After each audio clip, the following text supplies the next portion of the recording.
Continuamos hoy, amigo oyente, nuestro recorrido por el libro de Apocalipsis. Y debemos comenzar diciendo que no queremos dejar este mensaje del Señor Jesucristo a la iglesia en Filadelfia, aquí en el capítulo 3, porque esta iglesia en Filadelfia ha sido llamada a muchas cosas. Algunos la han llamado la iglesia misionera, y creemos que es correcto. Otros la han llamado la iglesia que sirve, y también eso es correcto. Otros la han llamado la iglesia viviente, lo cual también es correcto. Personalmente nos gusta llamarla la iglesia revivida o la iglesia que cree en la Biblia. Es una iglesia bíblica. Eso es también lo que el Señor Jesucristo enfatiza. Y Él dice, «Has guardado mi palabra y no has negado mi nombre». Así es que, en un día de incredulidad y escepticismo, el Señor Jesucristo está encomiando a esta iglesia, porque esa iglesia ha guardado su palabra. De modo que esta es la iglesia que esparció la palabra de Dios. Y hasta donde sabemos nosotros, esta iglesia duró mucho más que cualquiera otra de las 7 iglesias mencionadas aquí. En realidad, duró hasta el siglo XIII.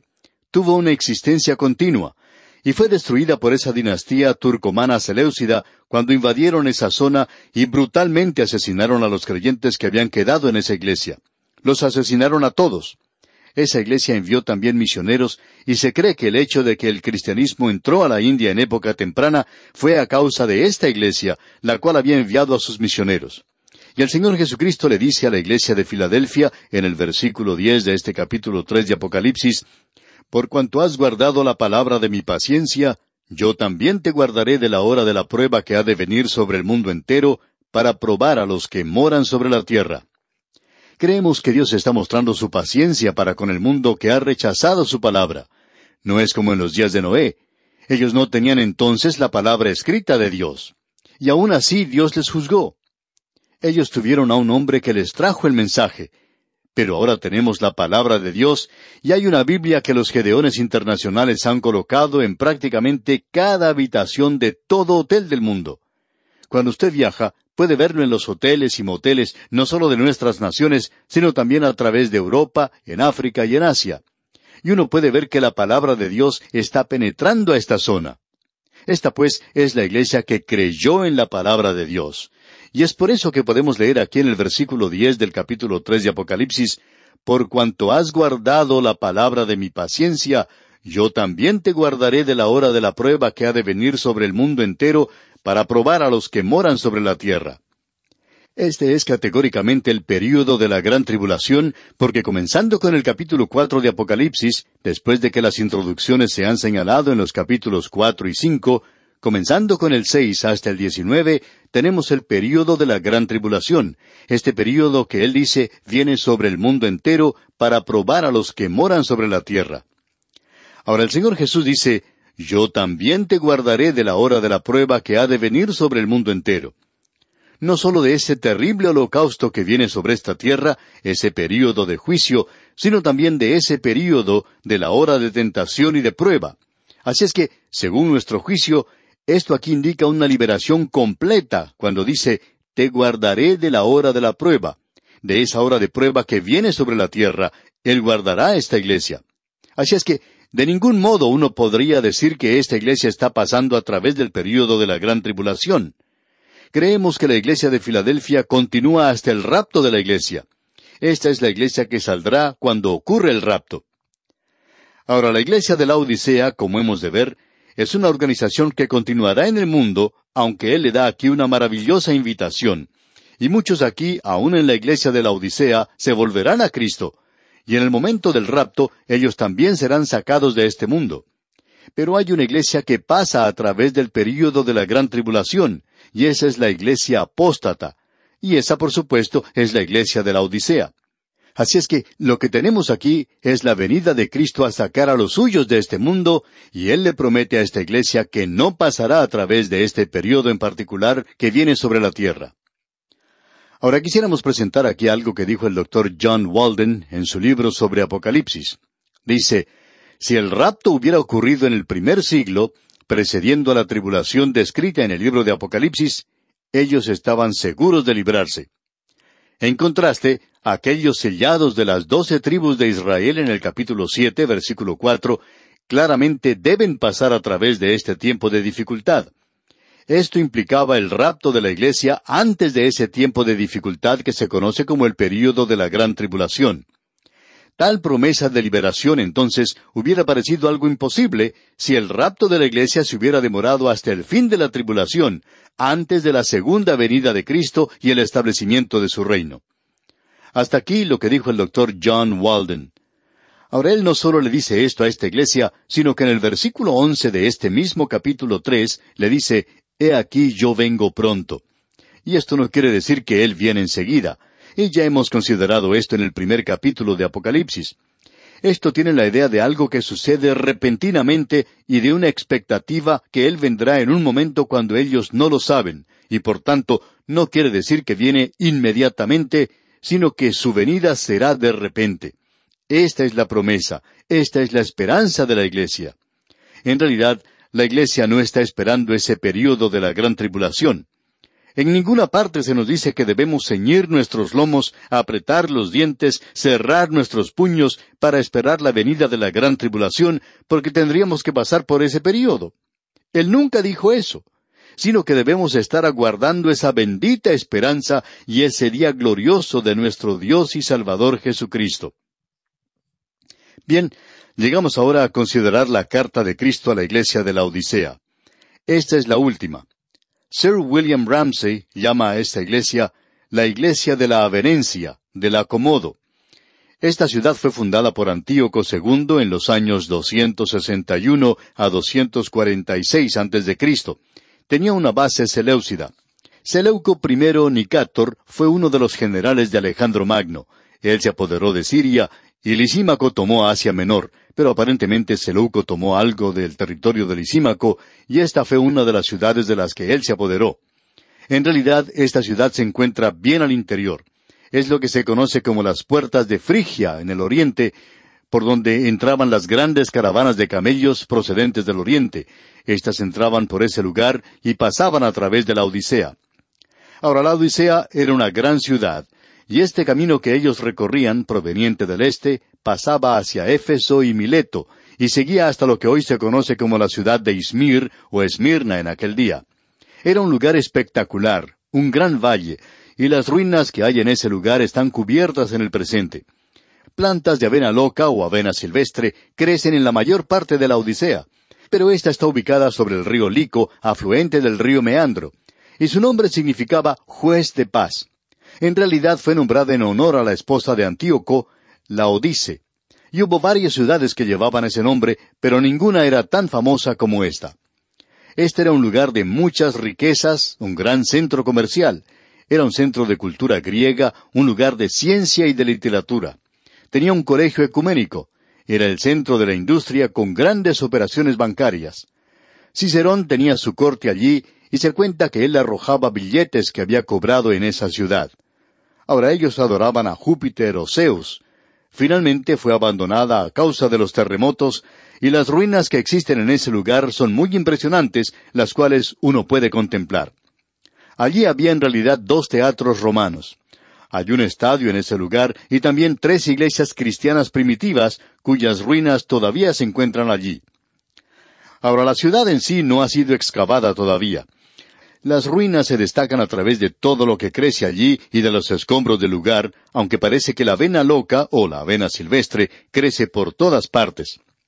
Cierto hombre en Estambul informó que había una fundación americana que había designado 2 o 3 millones de dólares para excavar la ciudad de la Odisea.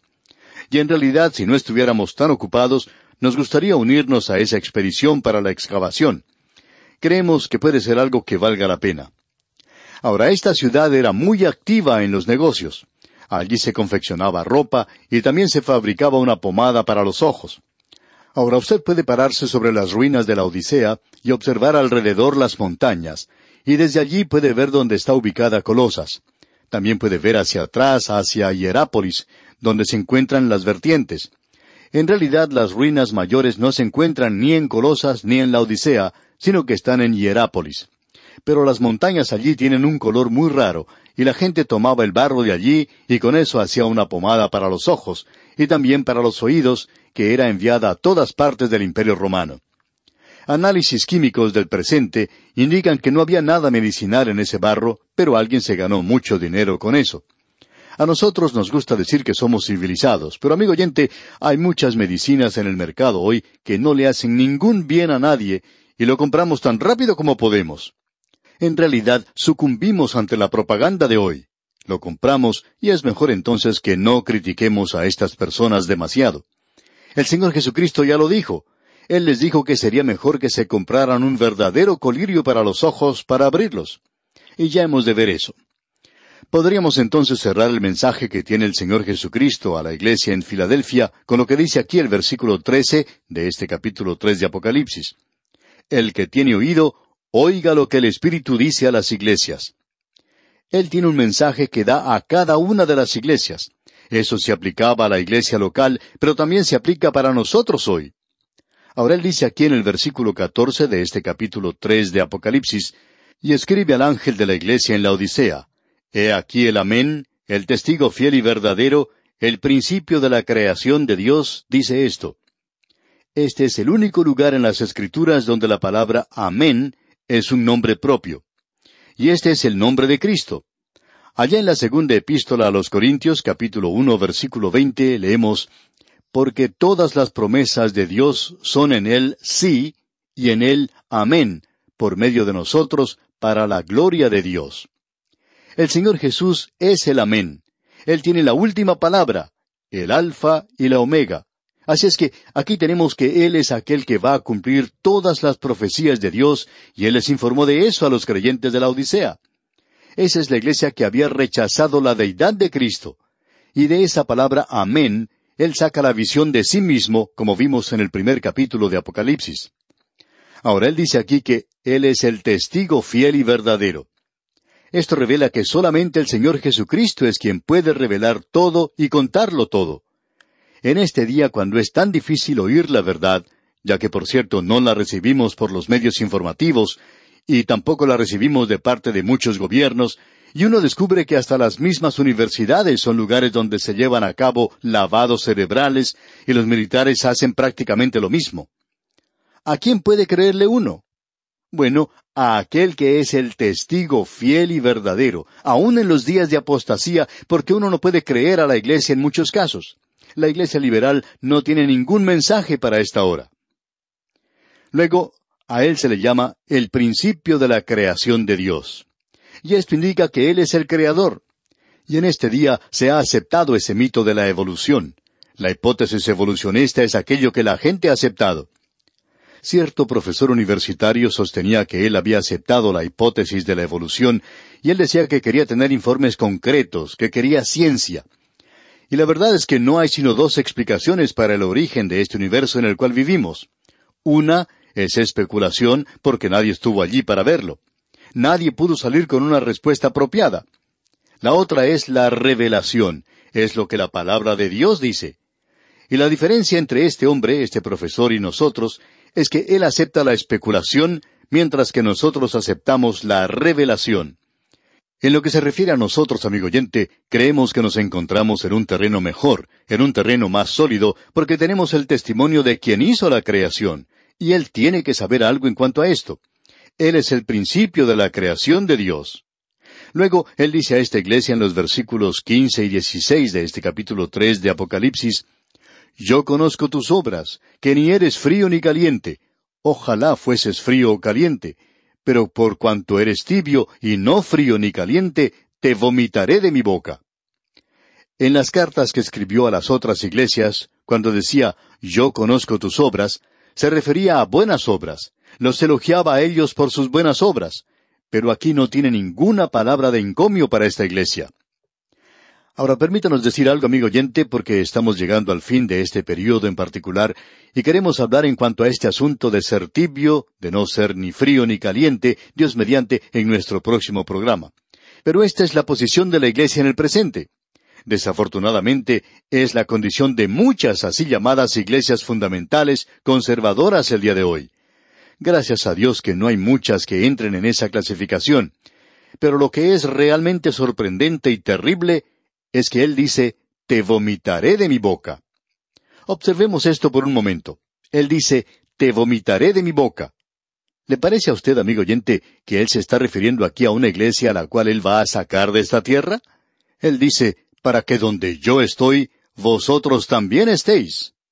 No creemos que Él se esté refiriendo a esta iglesia aquí, porque Él quiere atraer a la iglesia hacia sí mismo. Pero aquí Él dice que a esta iglesia la va a vomitar, porque es tibia. Y el agua tibia, amigo oyente, le hace enfermar a uno del estómago.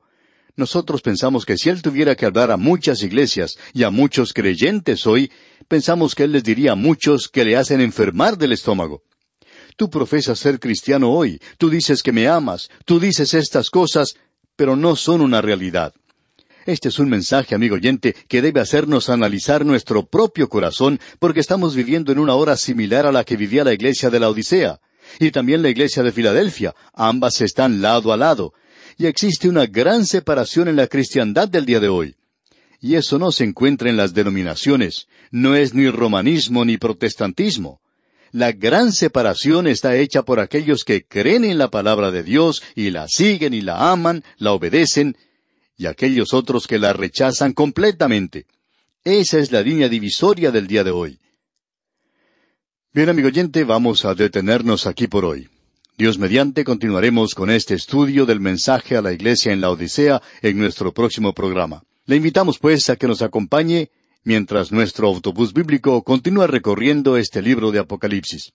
Mientras tanto, le sugerimos leer los siguientes versículos del capítulo 3 de Apocalipsis para estar mejor informado y a la vez mejor preparado para nuestro próximo estudio. Es nuestra oración que el Señor le bendiga ricamente.